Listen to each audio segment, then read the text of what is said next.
والله كنا قاعدين في الدار، وفجأة واحدة صار عندنا خبط قذايف وف 16 وحزمات ناري. صبرنا لثاني يوم اللي احنا لقينا الدبابات عند الداخلية.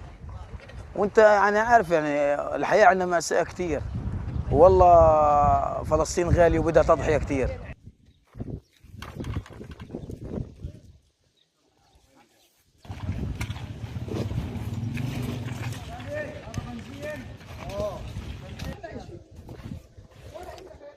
دار اختي راحت ودار اهلي راحت ودار اختي الثانيه راحت ودار اختي الثانيه راحت. رغم هيك بدنا نحط خيمه فوق الدمار هذا ونعيشين. حسبنا الله وانت نعم الوكيل بس.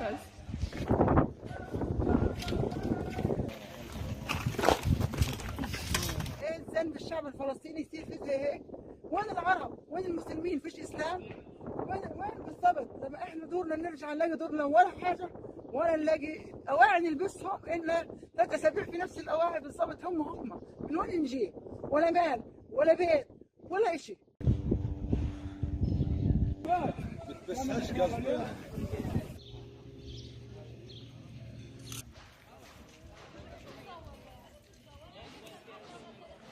الواحد بيلحق القصص من الاغراض يجيب له صاله.